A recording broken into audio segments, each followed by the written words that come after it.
Hello बच्चों, नमस्ते, good afternoon, welcome to Futurecool coaching. आप सभी का फ्यूचरकुल कोचिंग की बायोलॉजी की क्लास में बहुत बहुत स्वागत है। भाई आज आइए जल्दी जल्दी लाइव, फिर हम अपने आज की क्लास शुरू करते हैं। और आप सब लोगों की होली कैसी रही? होली के बाद हमारा मिलना हो रहा है, तो एक बार मुझे फटाक से लाइव जो बच्चे आ गए हैं वो मुझे ये बताइए कैसा रहा आपका होली। अपने 5 दिन के 6 दिन हो गए, 6 दिन के बाद से आज अपनी क्लास शुरू हो रही है। तो कैसा लग रहा है आपको होली वोली मना के? कैसी रही आपकी होली? कुछ बच्चों ने तो बहुत अच्छे से रिवीजन भी करा होगा। जो बच्चे इस बैच में पीछे होंगे मुझे लगता है उन्होंने पीछे का सारा कवर कर लिया होगा, ताकि हम साथ में लाइव क्लास में जुड़ जाएं, है ना? ओके, स्टूडेंट्स लाइव आ चुके हैं। अनुराग, रितेश, पंकज, नीतीश कुमार, रंजन और राहुल, अमन, सनी, गेस्ट यूजर मोहम्मद, सपना, राहुल, रोहित कुमार। चलो, सुना सुना लगा होगा, 5 से 6 दिन से क्लास नहीं थी, है ना? तो बहुत सुना सुना लग रहा होगा। चलो, अच्छा होता है, कभी कभी थोड़ा बहुत एंजॉय भी करना चाहिए लाइफ में। फेस्टिवल्स अच्छे से मनाने चाहिए, है ना? अब लेकिन मन गए हैं फेस्टिवल, अब हमें वापस पढ़ाई पे एकदम जोर देना है बेटा, बढ़िया तरीके से, है ना? चलो, मेरा दोस्त इस दुनिया में नहीं रहा। क्या हो गया आपके दोस्त को बेटा? हाँ, कौन बच्चा बोल रहा है ये? कहा क्या हो गया आपके दोस्त को? चलिए भाई, आज से आपकी क्लासेस प्रॉपर तरीके से शुरू हो जाएंगी। मेरी क्लास आज से शुरू हो गई है। टीचर जो है वो जो दूर से, जिनका घर दूर है, वो गए हुए हैं। जैसे रीजनिंग वाले सर हैं, वो आपकी कल से क्लासेस कंटिन्यू करेंगे। मैथ्स वाले सर भी कल से क्लासेस कंटिन्यू करेंगे। फिजिक्स वाले सर भी कल से क्लासेस कंटिन्यू करेंगे, क्योंकि बेटा सारे टीचर्स अपने अपने गांव गए हुए थे। साल का पहला बड़ा फेस्टिवल होता है होली, तो सब अपने अपनी जगह गए हुए, अपने गांव दराज गए हुए, सब लौटेंगे तो अपनी आप एकदम प्रॉपर तरीके से रेगुलर क्लासेस बोले तो मंडे से शुरू हो जाएंगी। लेकिन बीच बीच में जो जो टीचर अवेलेबल हो रहे हैं वो अपनी क्लासेस कंटिन्यू कर रहे हैं। चलिए शुरू करते हैं। और आप लोगों के लिए एक इंपॉर्टेंट अनाउंसमेंट ये है कि भाई जिनको भी कोई क्लास चलने में किसी भी तरीके की कोई प्रॉब्लम आ रही है, वो एप्लीकेशन को अपडेट कर लेंगे। दूसरा, आज मैंने टीम को कंप्लीट केमिस्ट्री का इंग्लिश में पीडीएफ तो है ही, हिंदी में पीडीएफ भेज दिया है। तो मुझे लगता है लास्ट 1-2 घंटे में आज हिंदी का पीडीएफ अपलोड हो जाएगा। राइट, केमिस्ट्री का हिंदी में पीडीएफ के लिए जो आप चिल्ला रहे थे वो आपको अपलोड करवा दिया है। आज हो जाएगा, शाम तक हो जाएगा, ठीक है? चलो आइए शुरू करते हैं आज की क्लास। हम क्या पढ़ रहे थे? हम पढ़ रहे थे डाइजेस्टिव सिस्टम, पाचन तंत्र। याद है कि सब दिमाग से निकल गया? निकलना नहीं चाहिए। जब भी कोई क्लास हो तो 5 मिनट में पीछे का रिवाइज करके आ जाए। आपको पता है आज टेक्नीशियन ग्रेड 3 का एग्जाम हुआ है, पता है ना? रेलवे का एग्जाम करवाता है। मुझे सबसे अच्छा एग्जाम लगता है रेलवे का, वो है टेक्नीशियन का एग्जाम। एक ही पेपर होता है, एक ही पेपर में आपकी मेरिट बन जाती है, एक ही पेपर में सिलेक्शन हो जाता है। और इस पेपर में जो साइंस आती है वो 40 नंबर की आती है। मैं भी जस्ट कुछ क्वेश्चंस देख रही थी जो बच्चों से मुझे मिले आज के एग्जाम के, तो उसमें एक क्वेश्चन था कि जो टूथपेस्ट है वो क्या करता है। मैंने कहा ये तो मेरे बच्चे बता देंगे, मैंने आपको पढ़ाया था लास्ट क्लास में। अरे पिछली ही क्लास में मैंने पढ़ाया था कि टूथपेस्ट क्या करता है। वहां पे एग्जाम में क्वेश्चन आया कि टूथपेस्ट क्या करता है। अब आपको वहां पर ये नहीं लिखना था दांत साफ करता है, मुंह की क्लीनिंग करती है, नहीं। मैंने पढ़ाया था आपको कि टूथपेस्ट जो होते हैं वो बेसिक नेचर के होते हैं, क्षारीय प्रकृति के होते हैं। और ये क्या करता है? टूथपेस्ट हमारे मुंह का जो पीएच है, जो 5.5 से नीचे गया है, उसको वापस न्यूट्रल करने की कोशिश करता है। तो वहां पर एक ऑप्शन दिया होगा, 110% यही ऑप्शन होगा कि यह मुंह की एसिडिक नेचर को कम करता है, अम्लीय प्रभाव को कम करता है ना? यही बोलता होगा, यही है ना? तो ये बेसिक नेचर का होता है टूथपेस्ट, जो एसिडिक नेचर को खत्म करता है। मैम एक्सरसाइज का क्या हुआ? बेटा एक्सरसाइज अब बस इस वीक से अपलोड होना शुरू हो जाएंगी आपके सारे सब्जेक्ट की, ठीक है? तो ये क्वेश्चन आया था आपका टूथपेस्ट वाला। ये आपको एक क्वेश्चन मैंने भी जल्दबाजी में देखे थे क्लास से पहले, लेकिन रात में 8 बजे में आज के एग्जाम में जितने भी सारे क्वेश्चन आए हैं वो सारे डिस्कस कर दूंगी यूट्यूब पे। आपके बैचेस में तो खैर मैं करती ही रहूंगी। आ जाओ, अब शुरू करते हैं अपने आज की क्लास। पिछली क्लास में मैंने कहा था कि डाइजेस्टिव सिस्टम है वो कहां से शुरू हो जाता है? पाचन तंत्र जो होता है वो हमारे मुंह से, यानी कि माउथ से शुरू हो जाता है। अब मैंने कहा था माउथ में हमें 3 चीजें पढ़नी है, टीथ, टंग और सलाइवा। याद है? जीभ, दांत और लार के बारे में पढ़ना है। अब टीथ तो हमने पढ़ लिए थे पिछली क्लास में, दांत क्या होते हैं, कितने प्रकार के होते हैं, सारे मैंने करवा दिए थे। अब आज हम सबसे पहले पढ़ेंगे क्या कि भैया टंग क्या करता है, जीभ को हम यहां पर क्यों पढ़ रहे हैं। जो जीभ होती है, जो आप खाना खाते हैं उस खाने का टेस्ट महसूस करवाती है। टंग क्या होता है? एक सेंसरी ऑर्गन होता है। पिछली क्लास में मैंने पढ़ाया था हमारे बॉडी में टोटल 5 सेंसरी ऑर्गन होते हैं। अब सेंसरी ऑर्गन होती क्या है? जो किसी भी चीज का सेंस दे उनको हम सेंसरी ऑर्गन कहते हैं। हिंदी में हम संवेदी अंग कहते हैं। तो टंग एक सेंसरी ऑर्गन है और ये जो सेंसरी ऑर्गन है ये किसका सेंस करवाता है आपको? ये आपको टेस्ट का सेंस करवाता है, स्वाद बताता है बेटा। जो आपने खाना खाया है वो खट्टा है, मीठा है, कड़वा है, कैसा है खाना, वो जीभ बताती है। अब क्यों बताती है जीभ? क्योंकि आपकी जो जीभ होती है ना, इस जीभ के ऊपर होती है टेस्टिंग बर्ड्स होती है बेटा। क्या होती है? टेस्टिंग बर्ड्स होती हैं। छोटी छोटी स्वाद वाली कलिकाएं होती हैं। टेस्टिंग बर्ड्स बोलते हैं इनको, स्वाद कलिकाएं बोलते हैं। कितनी होती हैं? तो ऑन एन एवरेज की जब बात करते हैं तो 2 से 3 हजार के बीच में होती हैं। ये 2 से 3 हजार। लेकिन मैक्सिमम, ये मैं एक एवरेज बात कर रही हूं। अगर आप बोले मैं मैक्सिमम कितनी टेस्टिंग बर्ड हो सकती है, तो मैक्सिमम टेस्टिंग बर्ड की संख्या 10,000 हो सकती है। ठीक है, तो हमारी जीभ पर छोटी छोटी टेस्टिंग बर्ड्स प्रेजेंट होती हैं और यही जो टेस्टिंग बर्ड्स होती हैं ये क्या करती हैं, ये आप बताओगे बेटा। ये क्या आप बताओगे बेटा? टेस्ट का एहसास करवाती हैं कि आपने खाना खाया है वो कैसा खाया है।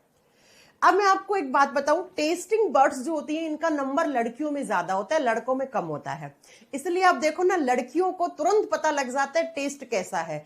अगर सब्जी के अंदर थोड़ा सा नमक ज्यादा हो जाएगा तो लड़की कह देगी नमक ज्यादा हो गया। वहीं पे बेचारे लड़कों को बिना नमक की सब्जी खिला दो तो भी आराम से खा जाते हैं। तो टेस्टिंग बर्ड्स की संख्या लड़कियों में ज्यादा होती है लड़कों के मुकाबले में। इसीलिए लड़कियां, आपने देखा है, हल्का सा भी टेस्ट इधर उधर होता है तो वो बता देती है। अब ये टेस्टिंग बर्ड्स जो है ये अलग अलग किनारे पे अलग अलग प्रकार की होती हैं। कैसे मैम? देखो, ये आपकी जीभ है, ध्यान से देखना, ये आपकी टंग है और इस टंग में आप देखोगे कि अलग अलग हिस्से पे अलग अलग टेस्ट महसूस होता है। कभी कभी एग्जाम में यहां से क्वेश्चन आता है। ये 10 सेंटीमीटर लंबी आपकी जीभ होती है, टंग होती है, जिह्वा होती है। इस जीभ पर सबसे आगे, ये आगे फ्रंट पार्ट है, यहां पर कैसा टेस्ट महसूस होता है? यहां पर आपको मीठा टेस्ट महसूस होता है। स्वीट का मतलब होता है मीठा टेस्ट महसूस होता है। फिर ये जो जीभ का किनारा है, यहां पर आपको सॉल्टी टेस्ट, सॉल्टी का मतलब होता है बेटा नमकीन। कोई भी आप नमकीन चीज खाते हो तो वो इस हिस्से वाली बर्ड्स आपको फील करवाती है, महसूस करवाती है कि ये आपका नमकीन खाना है। यहीं पर हम बात करते हैं इस हिस्से में, तो ये वाला जो हिस्सा है, सौर का मतलब होता है खट्टा। नींबू खट्टा यहां लगता है, इमली खट्टी यहां लगती है, आंवला दही खट्टा यहां लगता है। और सबसे लास्ट में कौन सी टेस्टिंग बर्ड होती है? Bitter taste. बिटर का मतलब होता है कड़वा स्वाद, कड़वा, जैसे करेला कड़वा होता है तो वो यहां पर आके महसूस होता है। आप कोई दवा खाते हो तो वो दवा इस हिस्से में आपको कड़वी नहीं लगेगी, जब वो दवा यहां आएगी ना तो आपको कड़वी लगेगी। तो आप याद रखिएगा कि हमारे जीभ के सबसे आगे वाले हिस्से में मीठा और सबसे लास्ट वाले में कड़वा, ये 2 ही ज्यादा पूछे जाते हैं एग्जाम में। और इसी कड़वे के पीछे वाले हिस्से में यहां पर छोटी छोटी और बर्ड्स होती हैं, बहुत छोटी छोटी, जो क्या महसूस करवाती है? आप प्याज खाते हो, अदरक खाते हो, लहसुन खाते हो, इनके अंदर झंझनाहट आती है ना? आती है ना? लास्ट में जाके आपके गले में जलन सी होती है, नाक से पानी निकलना शुरू हो जाता है अगर आप बहुत तीखा नासिक वाला प्याज खा लेते हो। नासिक से जो प्याज आता है वो रेड से कलर का होता है, काटते हैं तो बहुत आंखों में आंसू आते हैं, क्योंकि प्याज में सल्फर के कंपाउंड्स होते हैं और सल्फर जब भी कटता है तो बेटा वो क्या होता है, एयर के साथ रिएक्ट करके आपकी आंखों में जाता है, जिससे आपकी आंखों में आंसू आते हैं। राइट, तो मैं क्या बताना चाह रही हूं कि प्याज, अदरक, लहसुन में जो झंझनाहट होती है जब आप खाते हो, मिर्ची खाते हो तीखी, तो वो इस हिस्से में महसूस होती है। तो इस सबसे लास्ट में जो होती है इनको बोलते हैं हम जिंजर बर्ड्स। या तो जिंजर बर्ड्स बोलो, या गार्लिक बर्ड्स बोलो, या आप अनियन बर्ड्स बोलो। क्योंकि बेटा यहां पर किस किस का टेस्ट महसूस होता है? जिंजर का मतलब होता है अदरक, गार्लिक का मतलब होता है लहसुन, और अनियन का मतलब होता है प्याज। तो प्याज, अदरक और लहसुन में जो झंझनाहट होती है, जिसकी वजह से आपकी आंखों से आंसू आते हैं, वो सबसे लास्ट वाले हिस्से में यहां पे महसूस होती है। आपको यहां पे आपको महसूस होती है। तो आपको सिर्फ इतना याद रखना है कि यहां पे स्वीट टेस्ट महसूस होता है, यहां पे कड़वा। बस एग्जाम में जब भी क्वेश्चन आते हैं 2 के बारे में पूछते हैं। अब नेक्स्ट पॉइंट सुनो। तो आपको टेस्ट महसूस करवा दिया जीभ ने। अब मैम जीभ टेस्ट कैसे महसूस करवाती है? सुनो बेटा, जीभ एक जगह है जहां पे टेस्ट फील होता है, लेकिन टेस्ट कैसा है ये कौन बताता है? ब्रेन, दिमाग बताता है। कैसे बताता है? तो ये आपकी जो जीभ है ना, इससे कुछ रिसेप्टर्स होते हैं, कुछ सूचक होते हैं, वो रिसेप्टर्स ब्रेन तक सिग्नल लेके जाते हैं और ब्रेन कहता है हाँ भाई ये जो है मीठा टेस्ट है, तो मीठा यहां फील करवाओ। ये जो टेस्ट है ये नमकीन है, ये यहां पे फील करवाओ। भाई जीभ तो एक जगह है जहां पर आपको टेस्ट का सेंस महसूस होता है, लेकिन टेस्ट की पहचान कौन करवाता है? ब्रेन। तो लो एग्जाम का क्वेश्चन कैसे आता है, सुनो। हमारी जीभ में जो टेस्टिंग बर्ड्स होती हैं उनमें कौन से रिसेप्टर्स होते हैं? तो इनमें रिसेप्टर्स होते हैं गैस्ट्रेटरी रिसेप्टर्स। बहुत प्यारा क्वेश्चन एग्जाम में रेलवे ग्रुप डी में पूछा हुआ क्वेश्चन है कि जो गैस्ट्रेटरी रिसेप्टर्स होते हैं वो किससे रिलेटेड होते हैं? हिंदी में बोलते हैं स्वादग्राही सूचक। हिंदी में क्या बोलते हैं? स्वादग्राही सूचक। तो गैस्ट्रेटरी रिसेप्टर्स ऐसे रिसेप्टर्स होते हैं जो जीभ से मैसेज कहां लेके जाते हैं? ब्रेन तक। और ब्रेन क्या बताता है कि भाई कैसा टेस्ट है? मीठा है तो मीठे की जगह महसूस करवाओ, खट्टा है तो खट्टे की जगह महसूस करवाओ। तो अगर मैं आपसे दो क्वेश्चन पूछ लूं प्यारे बच्चों, मैं पूछ लूं कि हमारी जीभ पर कौन से रिसेप्टर्स पाए जाते हैं? गैस्ट्रेटरी रिसेप्टर्स। अगर मैं आपसे पूछ लूं गैस्ट्रेटरी रिसेप्टर किससे संबंधित है, किससे रिलेटेड है, तो आंसर क्या कर जाओगे? टेस्ट से रिलेटेड होते हैं। ये ऐसे रिसेप्टर्स होते हैं जो जीभ से ब्रेन तक सिग्नल लेकर जाते हैं, जीभ से हमारे मस्तिष्क तक मैसेज लेकर जाते हैं।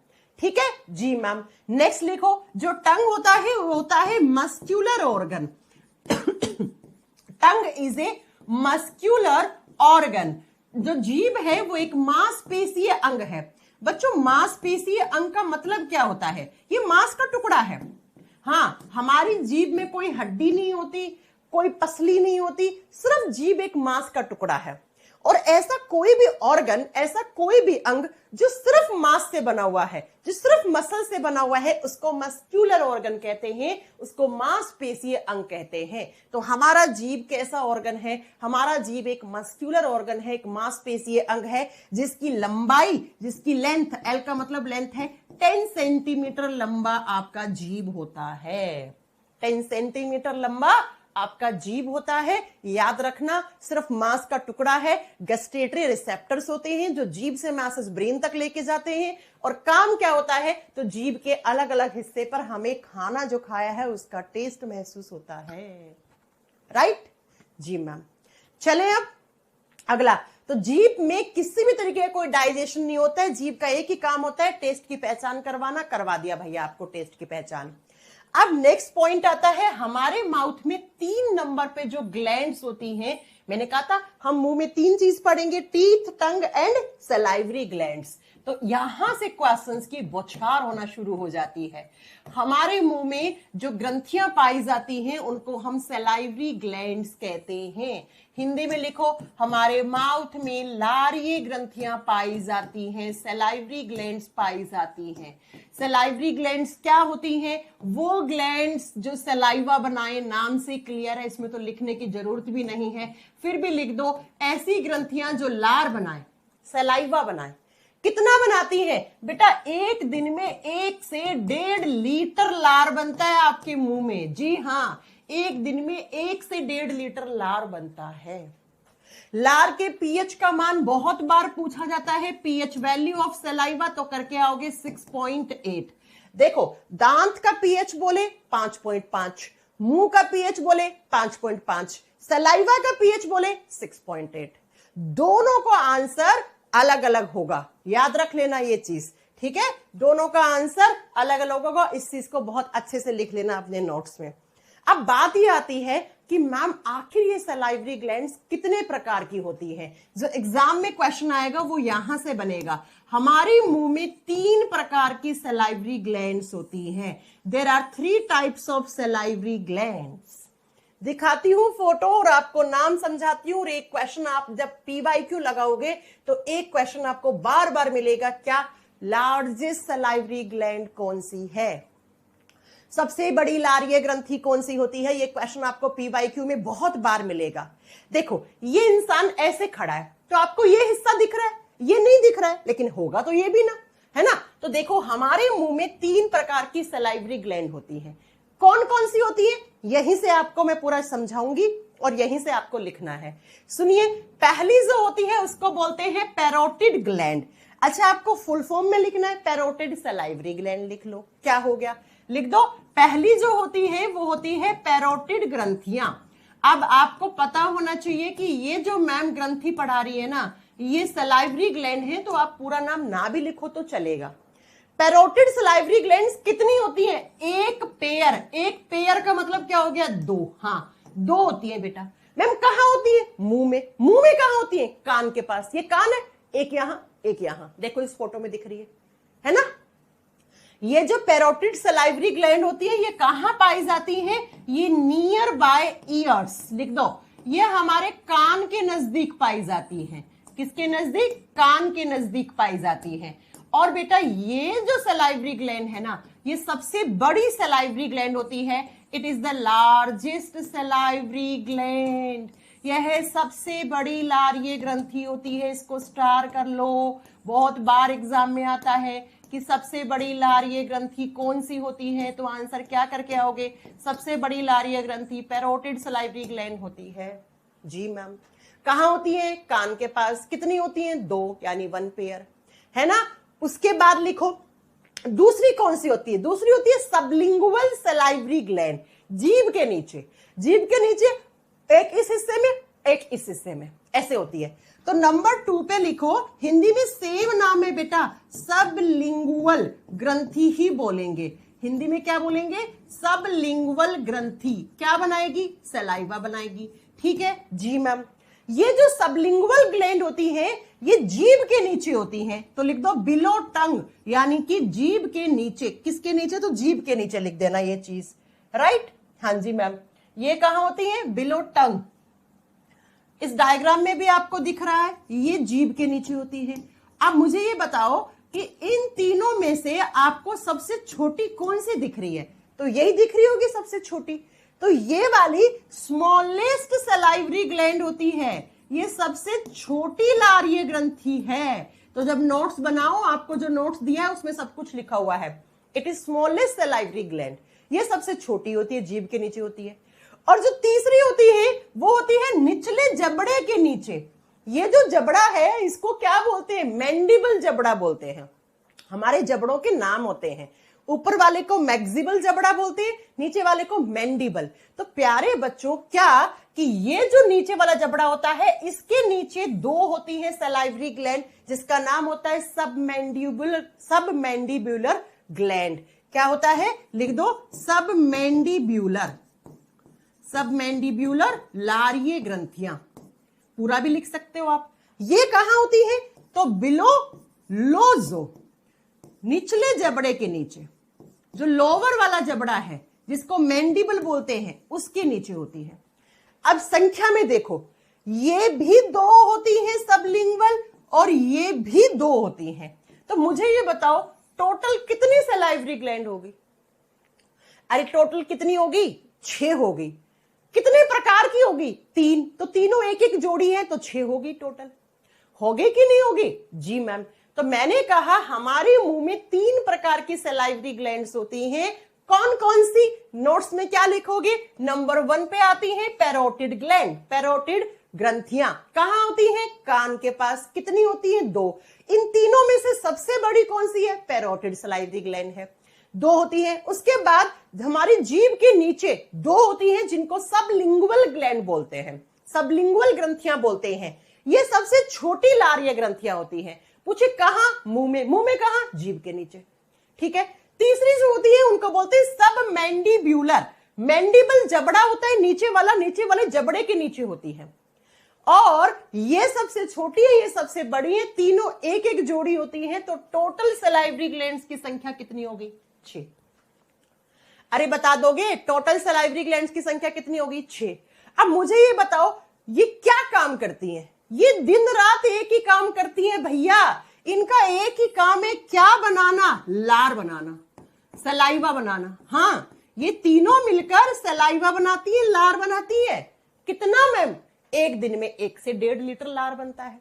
तो आपके मुंह में ये जो लार है, जो लार जिसको आप थूक भी कहते हैं, है ना, तो ये लार जो है इसको बनाने का काम इन तीनों ग्रंथियों का होता है। 3 प्रकार की होती है और जोड़े भी होती है 3 ही, तो टोटल कितनी होगी? 6 होगी। याद कर लोगे, कोई प्रॉब्लम नहीं है जी मैम। तो ये तीनों मिलकर क्या बनाती हैं? सलाइवा बनाती है, लार बनाती है। अब एग्जामिनर पूछता है क्वेश्चन, आखिर लार में क्या होता है? लार में क्या चीज है, क्यों बनती है लार? अगर लार ना बने तो क्या हो जाए? बस इतनी बात समझ लो, खत्म। तो आइए लिखते हैं, आखिर ये 3 टाइप की सलाइवरी ग्लैंड, सब लिख लेना जो मैंने आपको उस पीपीटी से लिखवाया है, सारा लिख लेना। अब इन तीनों ग्रंथियों का काम क्या है? इन तीनों ग्रंथियों का काम है दिन रात मिलकर आपके बॉडी में सलाइवेशन करवाना, यानी सलाइवा बनाना, यानी लार बनाना। अब आखिर मैम ये लार होता क्या है? इस लार में क्या है? तो बेटा लार में सबसे ज्यादा पानी है। हाँ, आप जब पानी पीते हैं उस पानी से क्या बनता है? लार बनता है। 99% तक तो पानी पानी है आपके सलाइवा में। आप किसी दिन पानी नहीं पियोगे तो गला सूख जाएगा, गला चिपकने लग जाता है आपस में। क्यों? क्योंकि लार में म्यूकस होता है, चिपचिपा पदार्थ होता है जो आपकी गले को चिपकने नहीं देता है। तो लार में 99% तो पानी है। उसके बाद क्या है? लार में एक चिपचिपा पदार्थ है जिसको आप म्यूकस बोलते हैं, जिसको आप श्लेष्मा कहते हैं। ये लार चिपचिपाहट होती है लार के अंदर, तो वो म्यूकस की वजह से होती है। ये क्या है? ये आपकी लार को चिपचिपा बनाता है, चिपचिपा बनाता है। साथ में आपकी लार में होते हैं कुछ आयंस, मिनरल्स या आयंस आप लिख सकते हो। मिनरल्स का मतलब होता है खनिज तत्व है, आयन का मतलब आयन होता है। जैसे आपकी लार में सोडियम होगा, जैसे आपकी लार में पोटेशियम होगा, क्लोरीन होगा, एक्सेट्रा एक्सेट्रा, ये सारे मिनरल्स होते हैं। और इन मिनरल्स के साथ आपकी लार में पाए जाते हैं एंजाइम्स। बस एग्जामिनर यहीं से क्वेश्चन पूछना शुरू करता है, और ये सब मिलकर सिर्फ आपकी लार का 1% बनाते हैं, सिर्फ 1% बनाते हैं। तो अगर मैं आपसे पूछ लूं कि आपकी लार का कंपोजिशन क्या है, कंपोजिशन का मतलब है लार के घटक क्या क्या है लार के अंदर, तो लार के अंदर सबसे ज्यादा पानी है। इसीलिए जब आप पानी नहीं पीते हो तो आपका गला चिपकना शुरू हो जाता है, गला सूख जाता है, क्योंकि पानी से लार बनता है। जी मैम, लार में चिपचिपाहट होती है म्यूकस की वजह से। जहां म्यूकस होगा वो हमेशा चिपचिपाहट का काम करेगा। आयंस और मिनरल जैसे sodium, potassium, chlorine etcetera etcetera, और हमारी सलाइवा में कुछ एंजाइम्स होते हैं। बस बात यह है कि मैम ये एंजाइम्स कौन कौन से होते हैं, और यहीं से आपका एग्जामिनर क्वेश्चन पूछना शुरू करता है, यहीं से आपका एग्जामिनर क्वेश्चन पूछना शुरू करता है। तो आइए देखते हैं आखिर हमारी सलाइवा में कौन कौन से एंजाइम्स होते हैं। बच्चों एंजाइम्स क्या काम करते हैं, जल्दी से बताओ मुझे कमेंट करके। मैम ने पढ़ाया था एंजाइम्स का काम क्या होता है। मैम एंजाइम्स का काम होता है डाइजेशन करवाना, पाचन करवाना। इसीलिए तो हम डाइजेस्टिव सिस्टम में पढ़ रहे हैं एंजाइम्स, नहीं तो हम क्यों पढ़ते। याद है ना, मैंने कहा था एंजाइम्स जो होते हैं वो हमारे शरीर के बायो कैटलिस्ट कहलाते हैं, जैव उत्प्रेरक कहलाते हैं। अब लार में कौन कौन से एंजाइम है वो लिखो।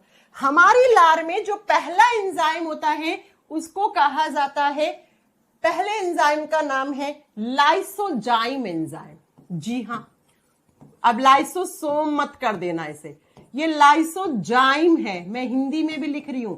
लाइसोसोम अलग चीज होता है और लाइसोजाइम अलग चीज होता है, दोनों में डिफरेंस है, दोनों अलग चीज होती हैं, ठीक है।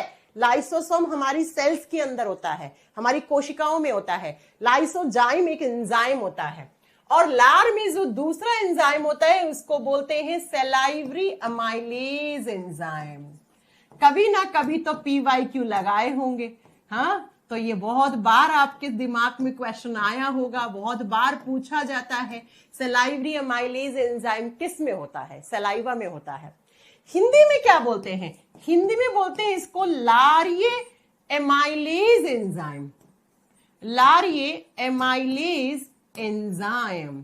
अब बच्चा इसी एंजाइम के 2 नाम और होते हैं, हाँ, आप अथवा लगा के लिखो और लगा के लिखो, इसका दूसरा नाम क्या होता है, इसका दूसरा नाम होता है टाइलीन एमाइलेज एंजाइम।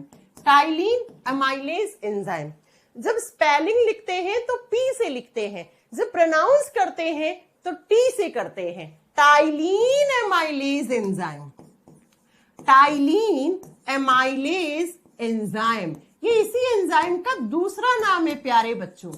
और मैं बता दूं, अगर ये दो नाम से नहीं आया तो एक तीसरा नाम लिख दो, डायस्टेज।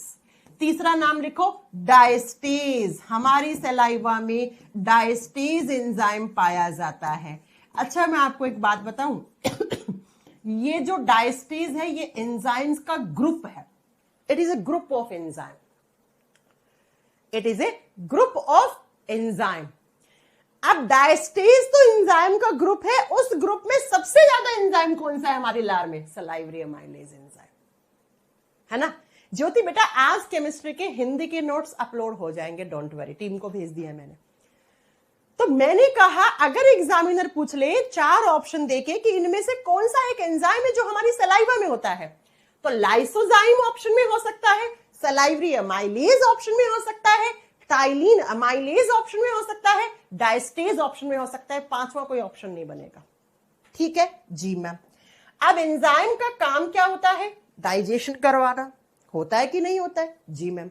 अब थोड़ी सी मेरी बात को ध्यान से समझना, ये जो लाइसोजाइम एंजाइम है इसका फंक्शन क्या होता है, इसका काम क्या होता है, ये क्या काम करता है? बहुत बार आप लोग जल्दबाजी में होते हैं, खाना खाने से पहले आप हाथ वाथ धोते नहीं है अच्छे से। आपके हाथों में बहुत सारे जर्म्स, बहुत सारे बैक्टीरियाज होते हैं, आपको दिखते नहीं है।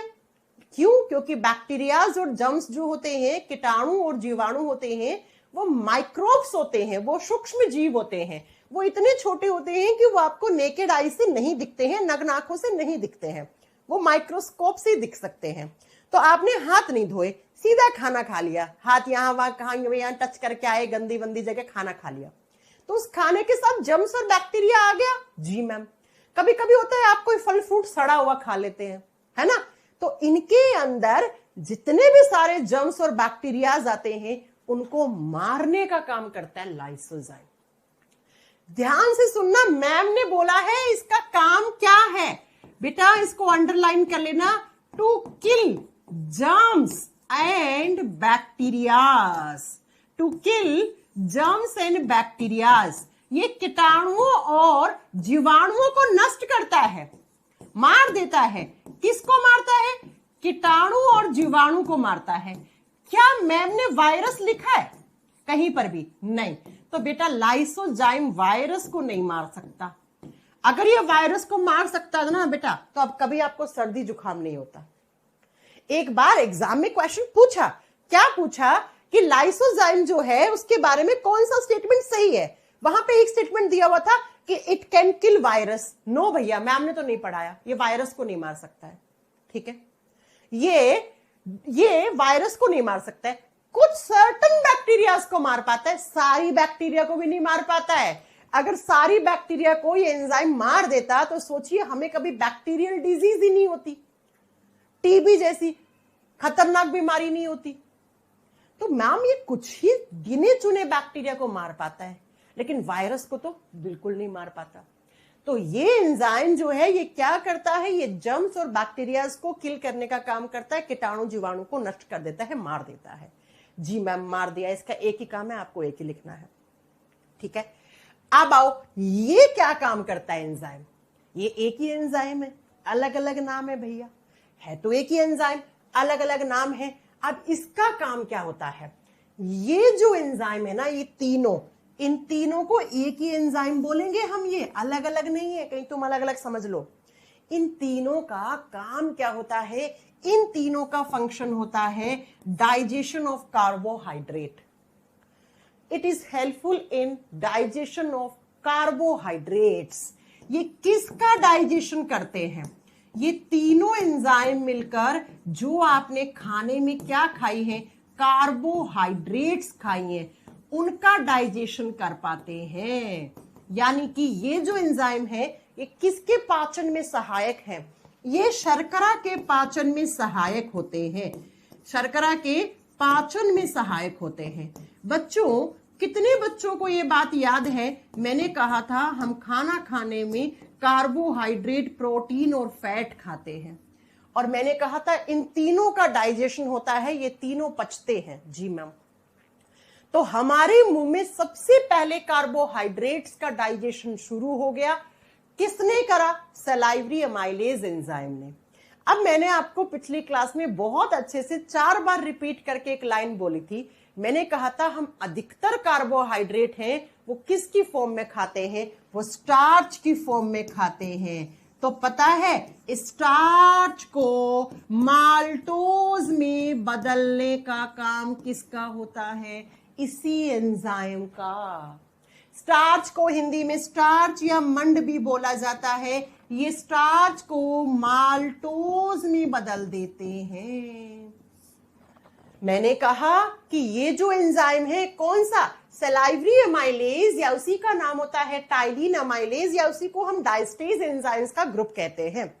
ये एंजाइम जो है वो कार्बोहाइड्रेट्स का डाइजेशन करता है, ये शर्कराओं को पचाता है। अब कैसे पचाता है? तो हमने शर्करा अधिकतर स्टार्च की फॉर्म में खाई है, उस स्टार्च को माल्टोज में तोड़ने का काम करता है, लेकिन पूरा नहीं तोड़ पाता है, पूरा डाइजेशन नहीं कर पाता है। ये कैसा डाइजेशन करता है? पार्शियल डाइजेशन करता है। पार्शियल डाइजेशन का मतलब होता है आधा अधूरा, पूरा नहीं पचा। अब आपको मैम पूरा कहां पचेगा? तो आगे छोटी आंत में, ठीक है। तो ये शर्कराओं का आंशिक तौर पे पाचन करता है, आंशिक तौर पर पचा देता है, थोड़ा बहुत पचा पाता है बेटा, पूरा नहीं पचा पाता है। तो अगर एग्जामिनर पूछ ले सलाइवरी अमाइलेज क्या करता है? कार्बोहाइड्रेट का डाइजेशन।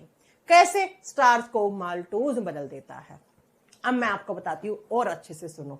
एक क्वेश्चन एनडीए के एग्जाम का आपसे डिस्कस कर रही हूं। जब आप रोटी को या ब्रेड को मुंह में बहुत देर तक चबाते हैं, दांत के नीचे आपने चबाया और लार में मिक्स करके बहुत देर तक आपने मुंह में चबाया, तो रोटी जो है वो थोड़ी थोड़ी मीठी लगना शुरू हो जाती है।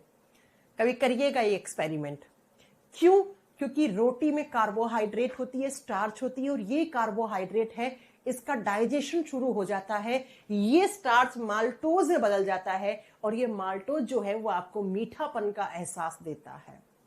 तो ये एनडीए के एग्जाम का क्वेश्चन है। एनडीए में पूछा था एनडीए में क्वेश्चन पूछा था कि जब आप रोटी को बहुत देर तक चबाते हो तो रोटी मीठेपन का एहसास देती है, तो इसका कारण क्या है? एनडीए सीडीएस में जो पेपर आते हैं वो हमेशा स्टेटमेंट वाले आते हैं, ठीक है, क्योंकि ये दोनों पेपर कौन करवाता है? यूपीएससी कंडक्ट करवाती है, राइट। तो बहुत टफ आते हैं। तो मेरा कहने का मतलब ये है कि अगर आप कार्बोहाइड्रेट वाली चीजों को मुंह में बहुत देर तक रख के चबाओगे तो वो मीठी लगनी शुरू हो जाएंगी। क्यों? क्योंकि हमारे मुंह में कार्बोहाइड्रेट का डाइजेशन शुरू हो जाता है, लेकिन पूरा नहीं हुआ, पूरा नहीं हुआ, पार्शियल डाइजेशन हुआ है, थोड़ा बहुत, आधा अधूरा, आंशिक तौर पे पची है कार्बोहाइड्रेट। अब आपको मैम पूरा कहां होगा? तो रुकिए ना, आगे पढ़ेंगे हम। अब मुझे ये बताओ कि हमारे मुंह में सिर्फ किसका डाइजेशन हुआ? कार्बोहाइड्रेट का। डाइजेशन होगा किस किस का? आप बताओ, जल्दी से कमेंट करो। मैंने कहा हमें 3 चीजें पचानी है। कौन कौन सी? पहली कार्बोहाइड्रेट्स, जिसको हम क्या बोलते हैं हिंदी में? शर्करा। और दूसरी हमें आपने पढ़ाया था प्रोटीन्स का डाइजेशन होगा। जी मैम। और तीसरा किसका होगा? फैट यानी वसा। ये तीनों जो है इनका डाइजेशन होता है हमारे बॉडी में। हाँ जी, लेकिन मैंने कहा हमारे मुंह में सबसे पहले किसका डाइजेशन शुरू हुआ? माउथ में डाइजेशन किसका शुरू हो गया? कार्बोहाइड्रेट का। बस माउथ में थोड़ी बहुत पार्शियल तरीके से कार्बोहाइड्रेट पची है। पार्शियल का मतलब क्या होता है? आधा अधूरा, आंशिक तौर पे, थोड़ा बहुत हुआ है, पूरा नहीं हुआ है। लेकिन क्या मैंने बोला है कि मुंह में प्रोटीन और फैट का डाइजेशन हुआ है? नहीं मैम।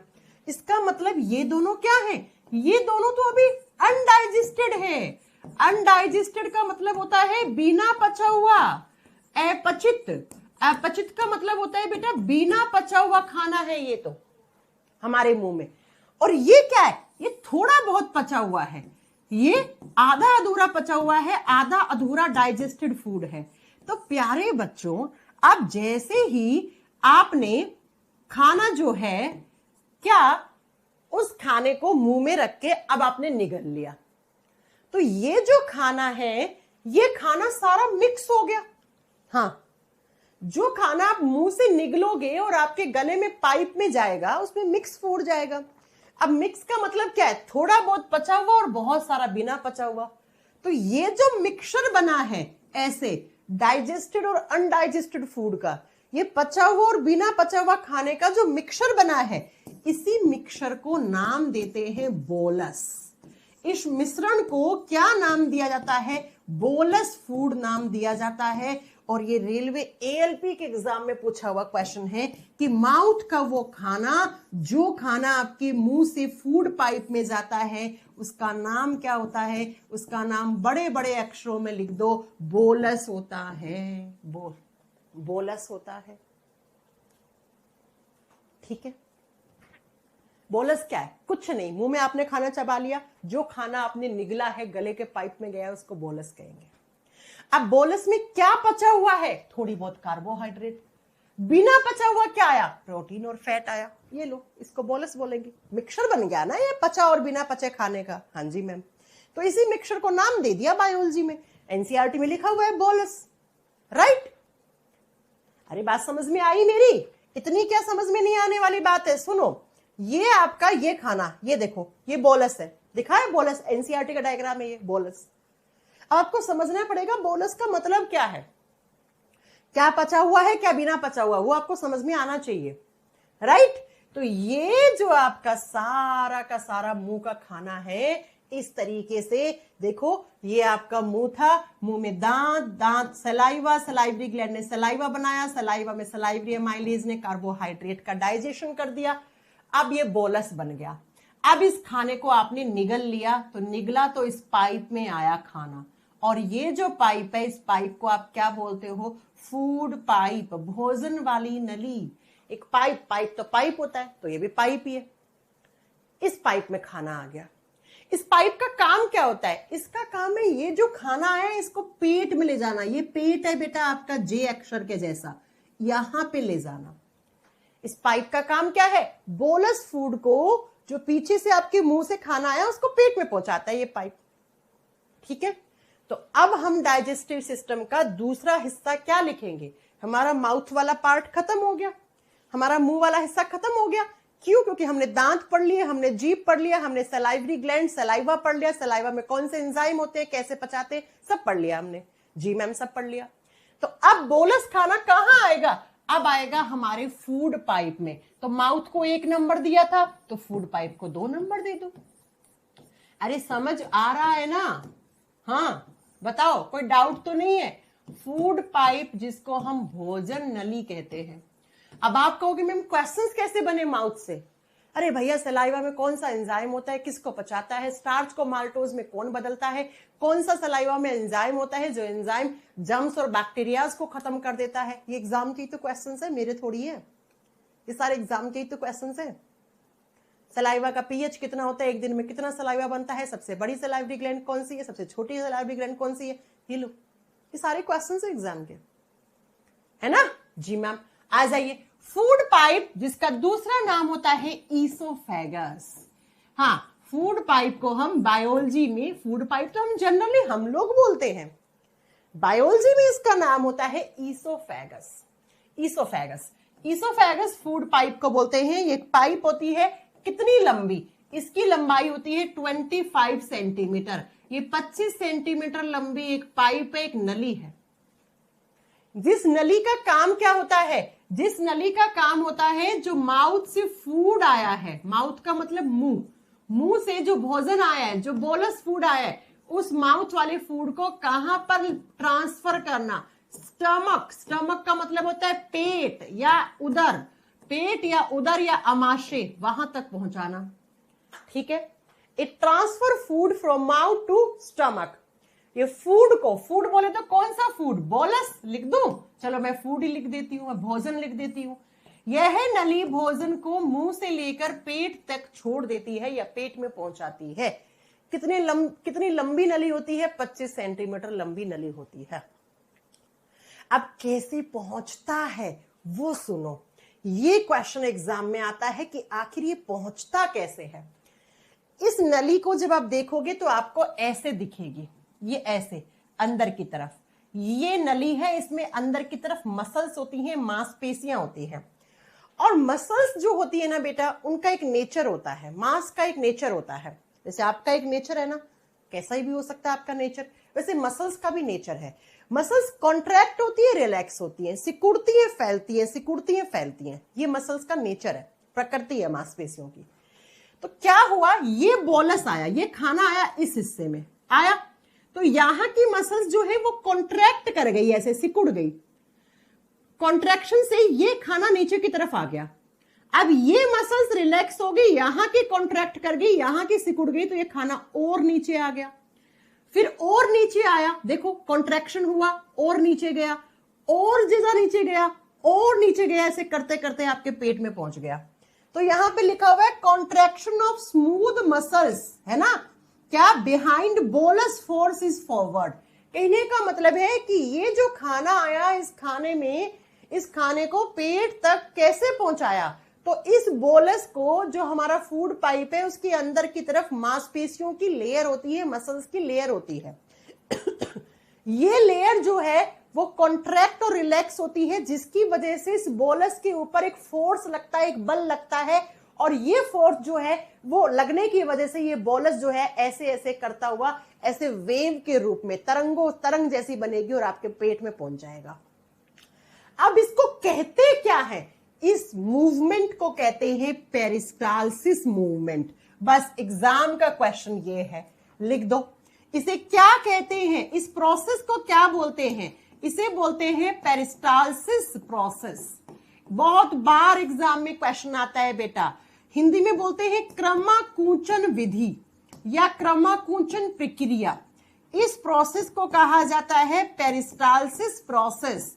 एग्जामिनर क्वेश्चन कैसे पूछेगा, कौन सी प्रोसेस से हमारे मुंह का खाना पेट में पहुंचा, तो आपको वहां पर मिलना चाहिए ऑप्शन में क्या, पेरिस्टालसिस प्रोसेस, क्रमाकुंचन प्रक्रिया।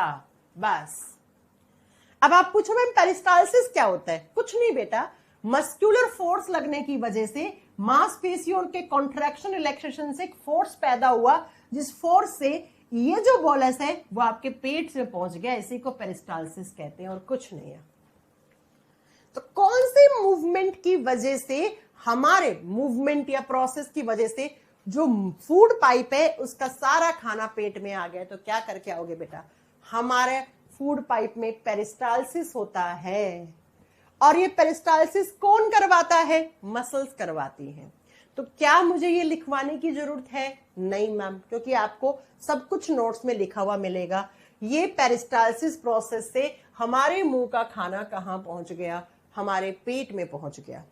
ये जो फूड पाइप है ना, इस फूड पाइप में कोई एंजाइम नहीं होता है, ना इसमें डाइजेशन होता है, बस इसका एक ही काम होता है, खाने को पेट में पहुंचाना। ये क्या करती है, ये खाने को ऐसे पेट में पहुंचा देती है। कैसे पहुंचाया, मैंने आपको फोटो दिखा दिया, एक बार फिर से इस फोटो को देख लो बेटा। ये रहा आपका फूड पाइप, और अच्छे से देखना है, ये रहा आपका फूड पाइप। ये फूड पाइप है, इसमें बोलस ऐसे आता है, पेरिस्टालसिस होता होता होता और ये आपके पेट में खाना आ गया। ये जे के शेप का, जे ऐसे बनता है ना, ऐसे इसके आकार का ये आपका स्टमक होता है, आपका पेट होता है। तो सारा खाना आपके पेट में पहुंच गया, ठीक है।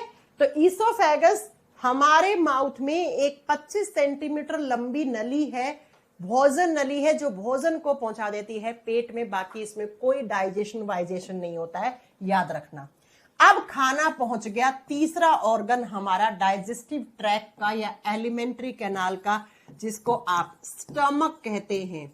हिंदी में बहुत सारे नाम है, पेट बोल लो, उदर बोल लो, जठर बोल लो या अमाशय बोल लो, इनमें से कोई ना कोई एक नाम आपको हिंदी में लिखा हुआ मिलेगा।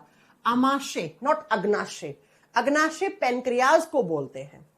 तो अब सारा खाना कहां आ गया, आपके पेट में आ गया, और पेट होता है जे शेप का। एग्जाम में आता है कौन सा ऑर्गन, कौन सा अंग है जो जे आकार का होता है, पेट होता है बेटा। कुछ ऐसा आप जे बनाते हैं ना, तो ऐसा ही आपका पेट होता है बेटा, ऐसा ही आपका स्टमक होता है, ऐसे। ये आपका पेट है, ऐसे स्टमक। ठीक है, हाँ जी मैम। अब मैं आपको दिखाती हूं, ये जो स्टमक होता है ना, इस पेट के 3 हिस्से होते हैं। स्टमक के कितने पार्ट्स होते हैं? Stomach is divided into 3 parts. पेट 3 भागों में बटा हुआ होता है। कौन कौन से भाग हैं? आपको नाम याद करने पड़ेंगे भैया, एग्जाम में आते हैं, बिल्कुल आते हैं। ये रहा आपका स्टमक, देखो आप, दिख गया? हाँ जी। अब यहीं से मैं आपके क्वेश्चंस बनाऊंगी, ध्यान से समझना। ये मेरी बात को गौर से सुनो। ऊपर से ऐसे ईसोफेगस आ रहा है, ये देखो, हाँ मैम, ये फूड पाइप है, हाँ मैम। ऐसे बोलस आ रहा है पेरिस्टालसिस से, ऐसे वेव सा बनता हुआ, हाँ मैम, आ गया पेट में, आ गया ऐसे खाना आ गया पेट में। ये कौन सा पाइप है ऊपर? Food pipe. तो फूड पाइप से जो जुड़ा हुआ हिस्सा होता है पेट का, उसको हम कार्डिया बोलते हैं। ये हमारे पेट का कौन सा हिस्सा है? कार्डिया। तो हमारे पेट का जो पहला भाग होता है उसका नाम होता है कार्डिया। जी मैम, आ गया समझ में? हाँ जी मैम। दूसरा जो पेट का भाग होता है उसको बोलते हैं फंडस। क्या बोलते हैं हम? फंडस भाग बोलते हैं, फंडस। ठीक है। और जो लास्ट वाला, सबसे दूर वाला पेट का हिस्सा होता है उसको पाइलोरस बोलते हैं। इसको क्या बोलते हैं? पाइलोरस बोलते हैं। और इसी पाइलोरस से आगे आपका ऐसे छोटी आंत शुरू हो जाती है, ऐसे आपकी छोटी वाली आंतड़ी शुरू हो जाती है, जिसको आप स्मॉल इंटेस्टाइन लिख भी सकते हो, जिसको आप छोटी आंत लिख भी सकते हो। लिख दिया? जी मैम। अब मेरे 2 क्वेश्चंस का आंसर दो। पहला क्वेश्चन तो हो गया, पेट के कितने हिस्से? 3। कौन कौन से? Cardia, fundus, pylorus. जी मैम। दूसरा क्वेश्चन सुनो मेरा ध्यान से। पेट के उस हिस्से का नाम बताओ जो ईसोफेगस यानी फूड पाइप से कनेक्टेड होता है। तो फूड पाइप से जुड़ा हुआ हिस्सा क्या कहलाता है? कार्डिया। पेट के उस हिस्से का नाम बताओ जो सबसे दूर होता है और छोटी आंत से जुड़ा हुआ होता है। तो छोटी आंत यहां से शुरू होती है, तो इस हिस्से को क्या बोलते हैं? पाइलोरस। जी मैम। ठीक है, आगे बात समझ में। तो हमारा पेट का बीच वाला हिस्सा फंडस, जो फूड पाइप से जुड़ा हुआ होता है वो कार्डिया, और जो सबसे लास्ट वाला हिस्सा होता है उसको पाइलोरस कहते हैं। और ये जो पेट है ये जे शेप का होता है, जे आकार का होता है। आगे बात समझ में? जी मैम, इतनी बात समझ में आ गई। आगे चले, आगे चले। जी मैम, चलिए। अब मेरी बात को जरा ध्यान से समझना। क्या सारा खाना यहां आ गया? आ गया। ये देखो, पेट भर गया आपका खाने खाने से। ये लो, ये खाना पड़ा है बहुत सारा आपके पेट के अंदर। ये लो, खाना खाना खाना, ऐसे बहुत सारा खाना, ये खाना है, ये पेट में है। अब ये जो पाइलोरस हिस्सा है ना, और ये छोटी आंत, इन दोनों के बीच में एक वाल्व होता है, एक कपाट होता है, एक दरवाजा। जैसे पेट में खाना आया तो ये दरवाजा ऐसे बंद रहता है। ये आपको बताएगी, आपको इसको पाइलोरस वाल्व कहते हैं। लिख भी लो, आपको लिखना है तो लिख लो कि हमारी छोटी आंत और जो पेट का सबसे लास्ट वाला हिस्सा होता है, उन दोनों के बीच में एक वाल्व होता है। वाल्व का मतलब होता है कपाट, दरवाजा। से दरवाजा खुलता है, बंद होता है, ऐसे होता है कपाट, ऐसे ऐसे बंद हो जाता है। हिंदी में बोलते हैं पाइलोरिक कपाट। पाइलोरिक कपाट। तो जैसे पेट में खाना आया, ये दरवाजा बंद है, बंद है, तो सारा खाना पेट में पड़ा है। हाँ जी मैम। और आप जानते हैं, खाना खाने के बाद डाइजेस्टिव सिस्टम में, पेट में सबसे ज्यादा देर तक खाना रहता है, इसीलिए पेट में एसिडिटी होती है, पेट में गैस बनती है ना। तो मेरा कहने का मतलब है, आपके पेट में 3 से 4 घंटे तक खाना रहता है। हाँ, और ये एग्जाम का क्वेश्चन है। एग्जामिनर कैसे पूछता है कि पाचन तंत्र के उस अंग का नाम बताओ जिस अंग में सबसे अधिक देर तक खाना रहता है। डाइजेस्टिव सिस्टम का वो कौन सा हिस्सा है जिसमें बहुत देर तक खाना रहता है? तो पेट है भैया। इसको ऐसे याद कर लो, पेट फूलता है खाना खाते ही, क्योंकि पेट में खाना रहता है 3-4 घंटे तक। अब ये खाना छोटी आंत में क्यों नहीं जा पा रहा है? क्योंकि यहां पर वाल्व है, ये दरवाजा बंद है, तो ये खाना यहीं पड़ा है। अब आपको खाना खाने के बाद डकार आती है? हाँ मैम। क्या आपको डकार डेली आती है? नहीं आती मैम, कभी कभी आती है। कभी आपने जानने की कोशिश करी है कि डकार क्यों आती है? देखो बेटा, जब आप खाना खाते हो तो खाने के अंदर जब हवा ज्यादा आ जाती है भाई मुंह से सांस भी ले रहे हो, मुंह से खाना भी खा रहे हो, तो खाने में हवा आ सकती है? हाँ मैम आ सकती है। तो खाने में हवा आई, ऐसे ऐसे खाने के साथ हवा आ गई, हाँ मैम ये हवा आ गई। अब पेट में हवा है, एयर है, और ये वाल्व बंद है, तो ये एयर आगे तो नहीं जा सकती ना? नहीं मैम। तो ये एयर जो है वो इसी रास्ते से वापस जाती है, इसी फूड पाइप से निकलती हुई। तो जब एयर वापस जाती है तो आप उसको डकार बोल देते हो, उसी को आप बर्प करना बोल देते हो। ठीक है, तो आज मैंने आपको बताया है कि डकार क्यों आती है। जब कभी आप बहुत अच्छा, डकार आप लोग कभी नोटिस करना, जो लोग बहुत फास्ट फास्ट खाना खाते हैं उनको खाना खाती डकार आती है, क्योंकि फास्ट जब खाना खाते हो तो एयर ज्यादा चली जाती है खाने के साथ, और जब आपके खाने के साथ हवा मिक्स होके आती है और उस हवा को ये वाल्व आगे नहीं जाने देता है, तो बेटा यही हवा उसी रास्ते से वापस जाती है और मुंह से निकलती है, उसको आप बर्प करना बोलते हैं। इसलिए खाना खाने के तुरंत बाद जैसे ही पेट में खाना गया आपको डकार आना शुरू हो जाती है। ठीक है जी मैम। अब जैसे ही आपके पेट में 3-4 घंटे के बाद क्या होता है, ये वाल्व खुल जाता है, और खुलने के बाद ये सारा खाना छोटी आंत में जाता है। तो अब 3-4 घंटे बाद डकार नहीं आएगी आपको, खाना खाने के तुरंत बाद डकार आती है, क्योंकि अब तो हवा को रास्ता मिल गया जाने के लिए। है ना, मेरी बात समझ में आ रही है? जी मैम। तो बताओ पेट के कितने हिस्से हैं? 3 हिस्से। पेट और छोटी आंत के बीच में कौन सा वाल्व अगर पूछ ले, पाइलोरस वाल्व कहां होता है, तो क्या करके आओगे? पेट और छोटी आंत के बीच में एक दरवाजा, एक कपाट है, वो एक वाल्व है, उसको पाइलोरिक वाल्व बोलते हैं। पाइलोरस या पाइलोरिक वाल्व दोनों ही नाम सेम है। ठीक है, पाइलोरस भी बोलते हैं, पाइलोरिक वाल्व भी बोलते हैं। हाँ जी मैम। अब पेट में मैंने कहा कितनी देर तक खाना रहता है? 3 से 4 घंटे तक खाना रहता है। तब 3-4 घंटे कोई तो प्रोसेस होती होगी, कुछ तो होता होगा पेट में। जी मैम, पेट में खाने का पाचन होता है, खाना पचता है। अब कैसे पचता है? तो हमारे इसी पेट में अंदर की तरफ ऐसे गैस्ट्रिक ग्लैंड्स होती हैं। पेट में कौन सी ग्रंथियां पाई जाती हैं? गैस्ट्रिक ग्रंथियां, जठर ग्रंथियां, है ना। गैस का होता है पेट में, तो पेट में कौन सी ग्रंथियां? Gastric gland. इसी साल एएलपी के एग्जाम का क्वेश्चन है ये। ठीक है, तो इस पेट में कौन सी ग्रंथियां पाई जाती हैं? इस पेट में जो ग्लैंड होती हैं उनको हम बोलते हैं गैस्ट्रिक ग्लैंड्स, जठर ग्रंथियां बोलते हैं बेटा, या अमाशय ग्रंथियां बोलते हैं, या पेट की ग्रंथियां बोलते हैं। सारे ही नाम सेम है। इसी को आप गैस्ट्रिक ग्लैंड्स या आप जठर ग्रंथियां कहते हो। अब ये ग्रंथियां क्या करती हैं, ये हम नेक्स्ट क्लास यानी कल की क्लास में पढ़ेंगे। पेट में ग्रंथियां होती हैं, उसमें कौन कौन से एंजाइम बनते हैं, कौन सा जूस बनता है, क्या काम करता है पेट, ये हम कल पढ़ेंगे। और स्मॉल इंटेस्टाइन हम कल पढ़ेंगे। बस 3 क्लास के बाद ये चैप्टर खत्म होगा। लेकिन जिस दिन ये चैप्टर खत्म होगा ना बेटा, आप ना इस धरती की कोई भी किताब आंख बंद करके उठा लेना, उससे प्रैक्टिस करना। आप 100 में से 100 क्वेश्चन ठीक करके आओगे। 99 भी नहीं कह रही हूं मैं, 100 का मतलब 100 कह रही हूं मैं। आप कोई भी एग्जाम की पीवाईक्यू लगाना, मैं कह रही हूं किसी भी एग्जाम के पीवाईक्यू लगा लेना, मैं नहीं कह रही हूं किसी एग्जाम के। एसएससी, सीएचएसएल, एमटीएस, सीपीओ में भर भर के क्वेश्चन आते हैं बायोलॉजी से।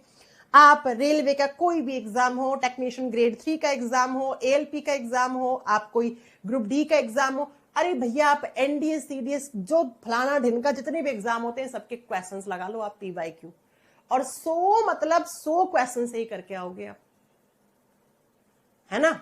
एक भी क्वेश्चन गलत नहीं होगा आपका। बस शर्त यह है कि आपको अच्छे से पढ़ना पड़ेगा मेरे साथ। मैं बहुत धीरे धीरे पढ़ा रही हूं आपको, लेकिन मैं ऐसा पढ़ा रही हूं कि आपका एक भी क्वेश्चन नहीं छूटेगा कभी भी। ठीक है, मैं चाहूं तो इस चैप्टर को मैं एक दिन में खत्म कर सकती हूं मोटा मोटा पढ़ा के, लेकिन नहीं, ऐसा पढ़ाऊंगी ना कि दोबारा पढ़ने की जरूरत ही नहीं पड़ेगी आपको। तो कल हम पढ़ेंगे ये गैस्ट्रिक ग्लैंड्स क्या होती हैं, कौन कौन से एंजाइम बनाती हैं, और वो एंजाइम किसका डाइजेशन करते हैं, ये हम कल की क्लास में पढ़ेंगे। ठीक है मैम, बायोलॉजी का चैप्टर वाइज नोट्स चाहिए बेटा। एक कंप्लीट नोट्स तो अपलोड करवा दिए, चैप्टर वाइज क्यों चाहिए आपको अलग अलग? बाकी ये स्लाइड आपकी अपलोड हो ही रही है बैचेस में। ठीक है, ओके। हाँ, मैं भी प्रैक्टिस करवाऊंगी राहुल जी, मैंने कब बोला मैं प्रैक्टिस नहीं करवाऊंगी। चैप्टर खत्म होने दो, फिर 30-40 क्वेश्चंस की प्रैक्टिस मैं करवाऊंगी।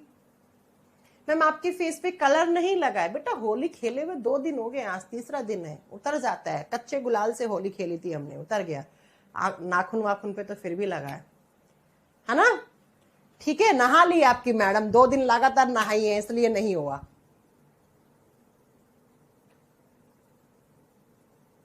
चलो